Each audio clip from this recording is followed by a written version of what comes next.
Hi everyone, and welcome back to the channel, and today we are checking out some Star Trek The Next Generation. Now, I don't usually do Star Trek The Next Generation on my channel. I watched about 25 to 30 episodes on the channel before starting DS9, and recently you may have seen that I watched Second Chances as well in preparation for Defiant. Now, I know there was some controversy with me watching Second Chances before Defiant because it would mean that I would spoil the twist of Defiant with Thomas Riker in Defiant. And so I just asked my Patreons if there are any other Star Trek The Next Generation episodes that I should probably watch before I keep watching DS9. I didn't ask them to name a specific episode of DS9 they relate to, just an episode that could have some importance or character connections later on. And so that leads me to be watching 4 more Star Trek The Next Generation episodes. They're going to be coming out 1 episode a week for the next 4 weeks. Today we have Birthright Part 1, which is Season 6, Episode 16.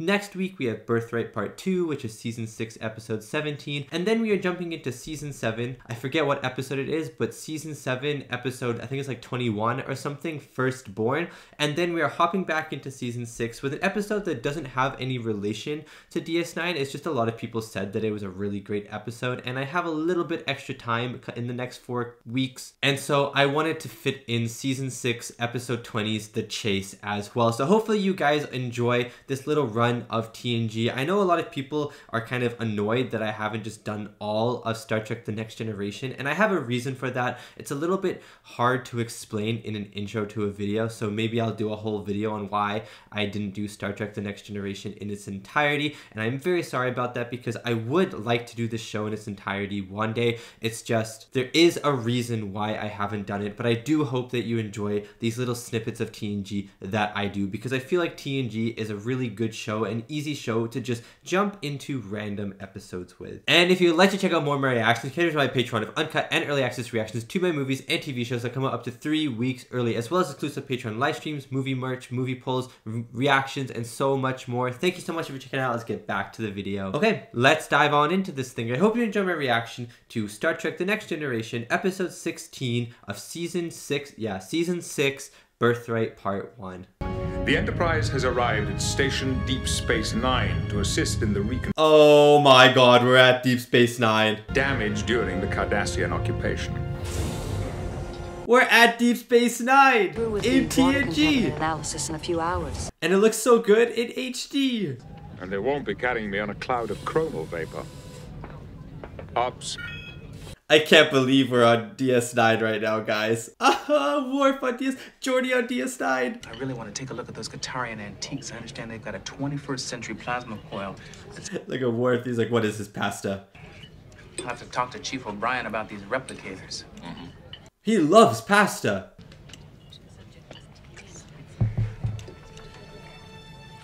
Who are you, ugly alien? There's been an unauthorized access into the computer's bioimaging systems. Better check it out. Are we gonna get the DS9 cast in here as well? Like, let's get Cisco on board. It's Bashir! Oh my god. Excuse me, do you have authorization to work in this area? Come in, come in.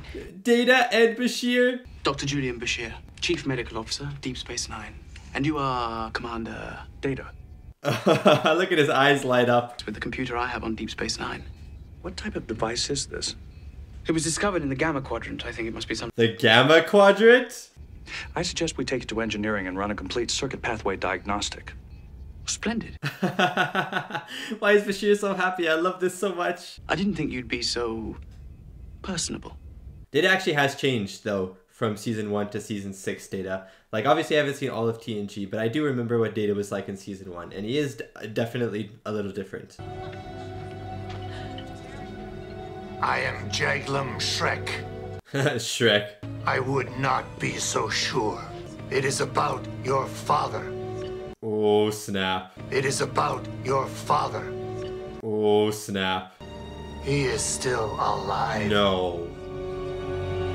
No, plot twist, guys. Plot twist. I forgot to introduce her in the start of the video, but my puppy Huxley, she's actually better to see her on this side. My puppy Huxley is here, fast asleep, and she loves Star Trek. She is so excited for Birthright Part 1 today. Space. The final frontier. I always miss this opening.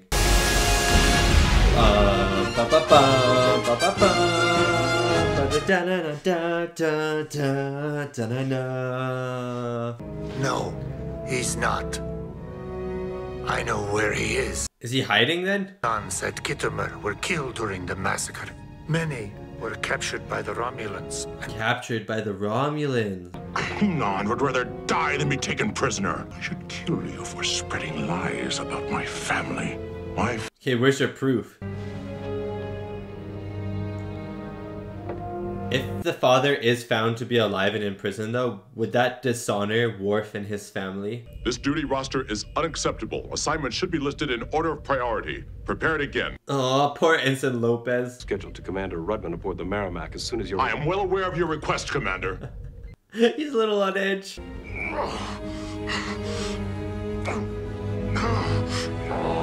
Okay, Worf. Oh! Snap. I'm glad you weren't that hard on Ensign Lopez. He made a mistake. The duty roster was inaccurate. But did you have to yell at him like that? You, or would you like to break some more furniture? Break that chair in the background. It's so ugly. If my father were alive, it would dishonor his sons and their sons for 3 generations. Yeah, Even okay. Alexander would bear the burden of guilt. Okay, there we go. Alexander's his son, right? My father is dead. That Uridian is selling lies. Yeah, but you're curious enough to want to go check, right? Into the plasma inputs. It should be sufficient to activate the Bashir, device. Geordi, It's where and the tra- Data. Combo in heaven. My follicle replenishment. However, I have not yet had a reason to modify the length of my hair. Please grow a mullet. Systems. I am, in fact, capable of functioning for extended periods in a vacuum. So his mouth is almost like a fan, you know, for a computer. And you have a pulse. Most people are interested in my extraordinary abilities. No one has ever asked me if my hair will grow, or noticed that I can breathe. See, Bashir is such a curious, observant fellow. Hold on. Oh no. I'm picking up a power surge. There's always a power surge. Oh no. What happened? Data's just dead. Synaptic energy is dropping. I just watched a DS9 episode where Bashir was inside his own head in a coma. Is this the Data version of the same episode?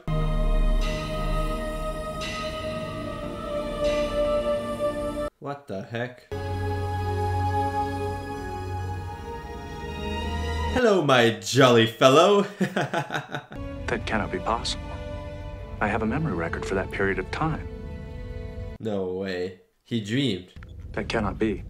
The image I saw was of Dr. Sung as a young man. I did not encounter him. Yeah, that's interesting. There appears to be no... Maybe it's the doctor's own memories implanted into Data? Maybe you had a dream. Or a hallucination. I am not capable of either of those functions. Yeah, what if you are, though? Of hallucinations. But then again, most machines can't grow hair. That's true. Dude, I love Bashir so much. He always comes at things from a different angle. I just love him. I love him. Me to partake in the rite of Mushka. I understand it involves deep meditation in the lava caves of Nomot. That sounds epic. I seem to remain conscious. I saw my father. You are very fortunate. That is a powerful vision. A powerful vision, why? In the Klingon Majka ritual, there is nothing more important than receiving a revelation about your father. Aw, that's why he's fortunate. It's a part of you. Always. You gotta go find him on the Romulan planet. Where he is, or what he has done. You must find him. Aw, yeah, he's definitely gonna go find him. Do not stop until you have the answer. Thank you, Worf. Wow. Worf helped Data, but Data helped Worf a lot as well. It's Frank. It's Ward. It's Frank Ward, guys, on TNG. Who would have thought? That's so awesome. Means of transportation. I checked the station records. You have a vessel that is capable of warp speed. Okay, Worf. It is a dangerous journey. Dangerous.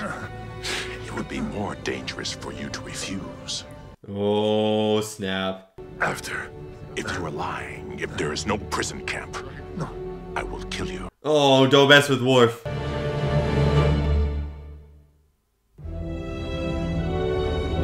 I actually don't know how this is going to play out because I don't remember seeing Worf's father in any other episode of TNG.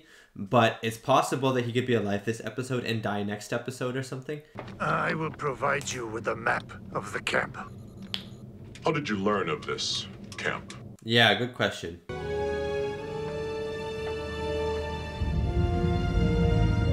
I'll never get tired of this shot. I have analyzed over 4,000 different religious and philosophical systems, as well as over 200 psychological... And none of them fit? I've been unable to find a single interpretation of the images I saw during the time I was shut. Wow. Sees it as an icon of hearth and home. The Ferengis view it as a sign of sexual prowess. A hammer? The key to understanding your experience is to stop looking into other sources for a meaning. And look into yourself. We don't ask, what does this mean to other people? The real question is, what does it mean to us? There we go, Picard.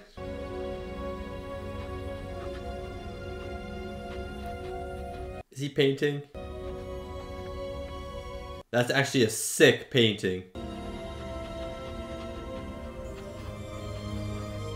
It's actually really cool that he can express himself through art like this. I will not be landing in the same location. When will you return? 50 hours. 50 hours.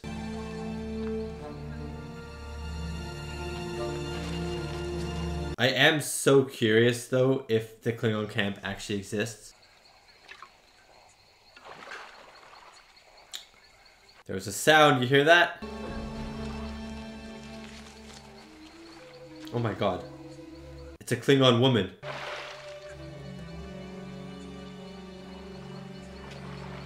It is a fully naked Klingon woman. Talk, I swear I will hang you by your... Oh my god. Please. Who are you? I'm a Klingon, obviously. You're a Klingon. Where did you come from? I don't think there's a prison camp here. Maybe a new life. Home? This is my home. Oh my days. I bet this is the dad coming as well. Mog. Wouldn't you tell no one you saw me? Mog or Mog, whatever his dad's name is. Oh my god. Maybe this is a Romulan camp, but maybe she was born here or something. Oh, this is so awesome. That is a sick painting. The hallway one? That is cool. I began by painting the image of the blacksmith. That is sick. Then, I painted the corridor. Can you buy these? I would love one. Like a print of one or something. The thought then occurred to me that I should paint smoke. Smoke? Interesting. We have the smoke coming out of a bucket of water. Blacksmiths used to use water to cool the metal. That's true. After I painted the smoke, it then occurred to me to paint a bird's wing. Yeah, I was about to say, he's painting a lot of birds. I would like to recreate the experiment which caused my initial shutdown. What for? Go back to the vision. I am aware of the risks involved, but I can think of no other way to investigate my experience. Will you help? Yeah. Okay, Geordi. Get ready, Data. Data's about to go vision mode again. Should be any second now. Oh, there we go. We're back. We're back, baby. Oh, he was making a bird wing. That makes sense. But it doesn't really make sense, but it makes sense. And the steam. And now he's gone, but there's an actual bird and an anvil. Crows usually symbolize death, but I don't know if it's going to be death. This vision is different. Of course it's different. Oh my god, hello? It doesn't make sense. It's weird seeing him without the makeup, you know what I mean? We are on the deck of the Enterprise. There's a cat. My cat is present. Yep. You're not supposed to. No man should know where his dreams come from. Yeah. I wasn't sure you'd ever develop the cognitive abilities to make it this far. Oh, what? And have started a wonderful journey. Oh. What type of journey? Of life. Think of it. Is he like a therapist office? Data. You are the bird. You are the bird in an empty sky. POV, you're a bird. Oh wow. Oh wow, what a sick shot. Oh, what a sick shot. Dude, so Data was dreaming. A certain level of development. But the plasma shock activated them prematurely. That is correct. Oh, interesting. I hope to generate new internal visions. It sounds to me like you're talking about dreaming. An accurate analogy. Yeah, Data's dreaming.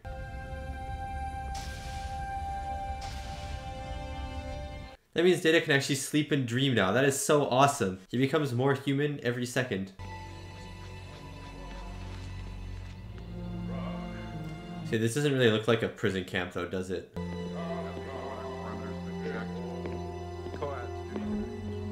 But there are Romulan guards. See what I mean though? These people don't look restrained per se.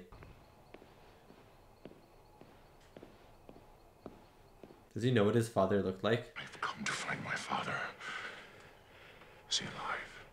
Is he here? Is it him? You were captured. Yes. Romulans.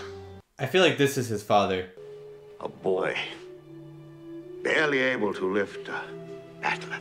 Maybe this isn't his father. You were so eager, you tried to take the beast with your bare hands, mauled your arm. I still have the scar. Okay, so he did know Worf when he was a kid. I do not understand. You should not have come. Wait, why? Who is this? These are the elders. Panda! We're gonna kill him or something? Oh my days. Yeah, see, they're Being here. And neither are you. oh my god. See, they're like working with the Romulans or something. The freeze frame! Oh, this is so awesome. Oh, that was an interesting episode. It seems like Data's episode is concluded, but Worf's has just begun. Oh my days. And that was my reaction to Birthright Part 1, Episode 16 of Season 6 of Star Trek The Next Generation, and what a fun episode that was. We had two father subplots, but I think the thing that was the most coolest part of this episode was that we had DS9 in the episode. I was not expecting Deep Space Nine to make an appearance in this episode. Never mind, my man, Bashir. I love Bashir so much. I actually just watched Distant Voices Season 3 Episode 18 or something like that of Star Trek Deep Space Nine. Just watched that and that was such a fun episode, and it was a Bashir episode, so I got a big full plate of Bashir yesterday when I watched that DS9 episode, and today I got more Bashir, but in TNG, which is what I did not expect. There was also Morn. Morn was in this episode. If you've been watching my DS9 reactions, you know that I like to call Morn Frank, because that was the name I gave him before his name was revealed to us as the audience. So I call him Frank Morn because kind of Frank can't be his first name and Morn is his last name, and people just call him by his last name. But I call him Frank Morn. If you haven't watched my DS9 reactions, that's a little explanation for you. Go check them out. I love DS9. I'm watching every single episode. But yeah, besides all the DS9 stuff that was in this, which was so cool to see the Enterprise connected and docked at DS9, and they mentioned the Gamma Quadrant on TNG. Oh, it was just so cool. And seeing DS9 in high definition, because as you know, TNG is like high definition. It's just better quality. It looks like it's been updated and stuff compared to DS9, which hasn't really been updated. So it still looks a little blurry and grainy and stuff, but TNG is very clean looking. And so to see DS9 and all that clean looking glory was really, really cool. But anyways, DS9, not the point. The point is this episode was super fun. Let's talk about Data first. Data stuff was really cool. I wasn't expecting another father's plot or a father subplot in a main father, like Worf trying to find his father, main plot. And so seeing Data go through these visions, which turned out to be dreams, and try and explain them and paint these paintings of birds and feathers and all these different things was really, really cool. I love how Data can express himself through painting. I think I watched the episode where Data actually learned to paint for the first time. I'm not 100% sure, but I have seen Data paint before, and I remember that he was like really good, but he could also like express himself, because these paintings that he did were not just like good paintings, but they were fairly expressive paintings as well. So I don't know, it was just really awesome watching him paint with his two hands like this. Was just really cool. But I loved how he was trying to explore different ways that his vision could make sense. First he was exploring different cultures, but then he talked to Picard, and Picard was like, you have to look into yourself, you know what I mean? You are a culture of one. You don't relate to all these other cultures because you're not part of them. You are your own like culture, you know what I mean? You are Data, you are different than everyone else, so look into yourself. And so he did look into himself. Then he goes back into the vision, and he has his father just being like, I'm so excited that you've made it this far, like you've took the next step in cognitive ability. And even though the circuits were opened at the wrong time, you know, the plasma beam or whatever it was kind of awakened these circuits that weren't supposed to be awakened yet. Data now has the ability to dream, you know what I mean? He is one step closer to becoming human. And whenever I watch this show, I always feel like even though Data strives to be human, you know what I mean? He always feels almost like the most human in TNG. Like he already feels like he is human, he just doesn't really realize he's human. But I really liked Bashir in this episode, and Bashir's interaction with Data, and the way that he was talking to Data as a human being, you know what I mean? Sorry guys, my girlfriend just called. She has a midterm, so I just called her for a bit. So I don't really know where I just left off. I think I was talking about Bashir. I really like how Bashir was looking at Data in a human, very human way, and he was asking questions that no one has ever asked Data before, which I just really appreciated, and it's something that I love about Bashir a lot. He just really acknowledges and observes people in different ways, which I really like, and he's just so kind overall. But yeah, let's go on to Worf now. Worf's story was that his father, Moog, I think that's how you pronounce his name, is alive. And well, we don't know if he's alive. The people in this Klingon camp say that he has died, that he died in the Battle of Khitomer, I think that's what they called it or something, but I'm not so sure about that. There might be some plot twist or something where his father actually is alive, but let's pretend that he is alive, or that he is dead at the moment, just like these people said. Even then, what is going on in this Klingon camp? These Klingons look like they're living very peacefully. They do not really look restrained or anything. We saw that Klingon woman outside of the camp taking a bath. Obviously, there are Romulans with phasers and stuff walking around, but it seems like there is definitely something more. And the person even said, like, Worf, you don't understand what's happening right now. Like, you shouldn't have come here. And now they've restrained Worf. Like, I don't really know what's going on, but I'm very excited to find out. And I am wondering if we're going to get more of this Worf father thing, where maybe his father will be alive in the next episode. I don't really know, but it was really cool to see Worf come to terms with, even if my father is alive and he will dishonor everyone, he is my father, and I have to go find him because he is a part of me as much as I'm a part of him. So I thought that was really awesome, and I'm really excited for the next episode. I'm going to be personally watching the next episode right now, but you guys have to wait until next week, losers. Sorry about that. Anyways, thank you so much for watching, and thank you so much to these wonderful, beautiful, amazing people right here for supporting me and supporting my channel. It really does mean a lot. Yeah, remember, I'm going to be watching a few more TNG episodes. I said them at the very start of the video. I don't remember them off of the top of my head at the moment. I think it was Birthright Part 2 next week, and then Firstborn Season 7 episode the week after, and then episode 20 of Season 6, The Chase, I think are my next 3 episodes. And then I'm going to be done TNG for a while because I don't think any other TNG episodes intersect with DS9. I'll focus all my attention on DS9, finish that, and then we'll see what happens with Star Trek. Anyways, thank you so much for watching, and I'll see you next time for my next Star Trek TNG reaction.